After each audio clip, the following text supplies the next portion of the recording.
Il faut savoir qu'aujourd'hui, les bénédictions qui sont la richesse qui est cachée derrière les herbes des gens qui rampent. Ok, tu tenais à peine debout. Maintenant, tu tiens plus debout.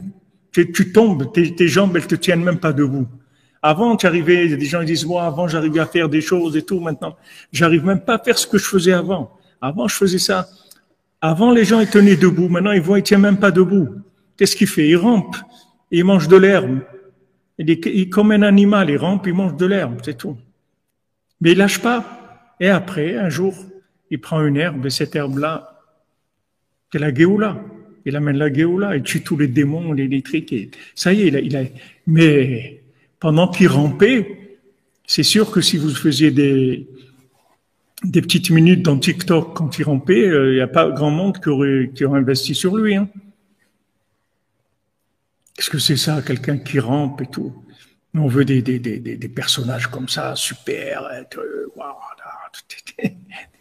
quelqu'un qui rampe. Quelqu'un qui rampe. Mais qu'est-ce qui va devenir quelqu'un qui rampe? Qu'est-ce qu'il y a? Regardez, on est dans les Shivas de Cordonnier, on est levé la nuit, on est 127 là, avec les deux, on est 129 en live, en train de parler de Rabbeinu, c'est pour eux Sirt. Et regardez dans quel état personnel on est, chacun dans sa vie, comment c'est dur pour chacun dans tous les domaines, etc.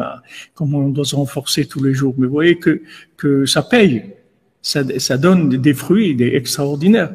Chaque cours qu'on fait à Ratzot, chaque fois on délivre des âmes. Par milliers, on délivre des gens qui sont prisonniers. Par milliers, on les sort de. C'est comme si on faisait des commandés ou qu'on allait délivrer des milliers de prisonniers toutes les nuits. Allez, on ouvre les cellules, on les fait sortir, sortez de ça, sortez du mensonge, sortez. On fait sortir les gens du mensonge. C'est un grand mérite. Seulement, il faut aller avec la Emouna.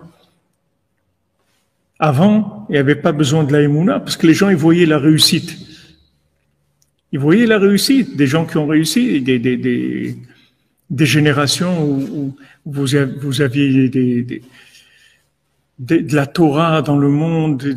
À l'époque de Chizkiyahu Améler, du roi Chizkiyahu, vous n'avez pas un enfant dans toute Eretz Israël qui connaissait pas toutes les Mishnayot par cœur et vous avez c'était des niveaux extraordinaires, ok.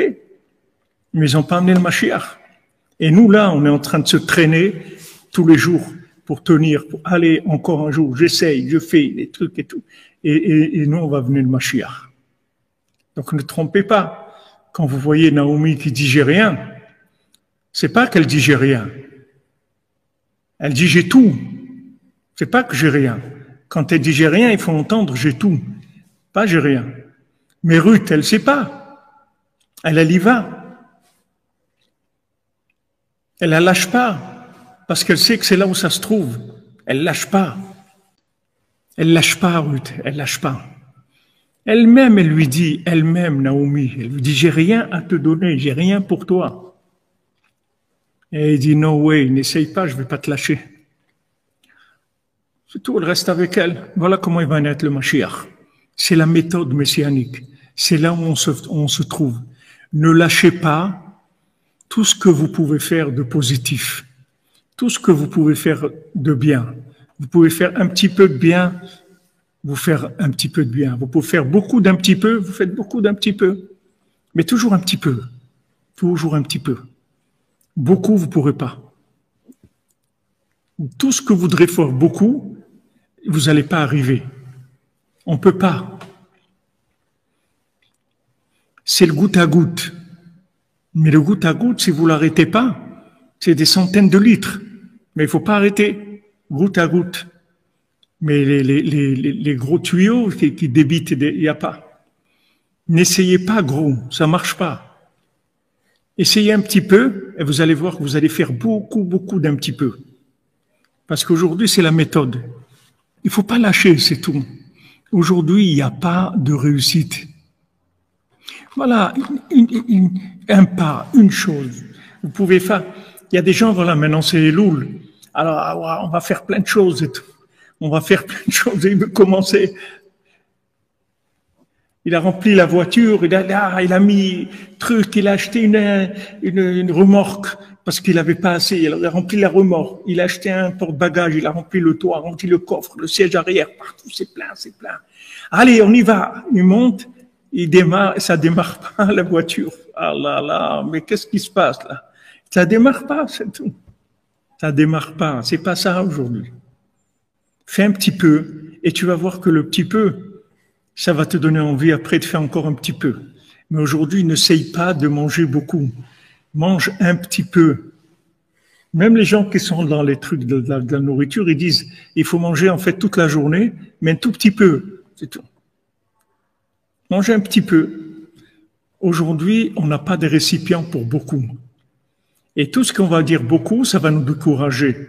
Parce qu'on va essayer beaucoup, on ne pourrait pas. Même Rabbeinu, il dit que lui, le rythme qu'il avait de ce qu'il devait étudier, prier dans une journée, s'il savait qu'il devait faire ça 2 jours, il l'aurait pas fait. Il aurait dit impossible. Je pourrais jamais faire ça 2 fois. Donc lui, il se disait, OK, je vais faire ça 1 jour, c'est tout. Un jour, Rabbeinu, il dit, on peut tout faire dans 1 jour. Si on sait qu'on va le faire qu'1 jour, ça va. On dit, bon, OK, c'est dur, tout, mais ça va passer, c'est une journée, c'est tout. OK, ça passe, c'est tout. On va attendre que ça passe et c'est tout, ça va passer la journée. Rabbeinu faisait un programme d'1 jour. Très, très dur, mais d'1 jour. Et le lendemain, il se renouvelait, c'est tout. Mais 1 jour, pas plus. Nous, aujourd'hui, on n'a pas de récipients pour beaucoup. Mais de un peu, on peut arriver à plus que quelqu'un qui voulait faire beaucoup. Mais par un petit peu, c'est tout. Restez toujours dans un petit peu. Restez toujours dans un petit peu. Et même si Bezrat Hashem ont réussi à faire que ça soit toujours beaucoup des petits peu, que jamais ça soit un gros morceau. Toujours un petit peu. Et encore un petit peu. Et on peut faire un petit peu des centaines de fois par jour. Mais un petit peu. Toujours un petit peu. Ça, c'est la clé de la Géoula. Ça, c'est la clé de la Géoula. C'est comme ça qu'on arrive. Avec les chaussures à 3 coins, on arrive à être gouverneur sur tous les gouverneurs. Mais un petit peu. Tais-toi encore un petit peu. N'oubliez jamais qu'on est à la fin des temps et quand des générations déchues complètement, des générations de gens qui sont complètement détruits. Donc maintenant, qu'est-ce que vous allez demander à des gens comme ça? Vous ne pouvez pas leur demander beaucoup. Vous leur demandez de valoriser le bien et de savoir que le bien, il a une valeur énorme aujourd'hui. Et énorme. Tous les tzadikim, ils l'ont dit, Rabbeinu, ils l'ont dit, déjà le Harizal, il a dit, puisque dès que mon cher Rabbeinu est arrivé dans le monde, ça a commencé ce principe-là, à se révéler dans le monde. Mais le Harizal, il a dit,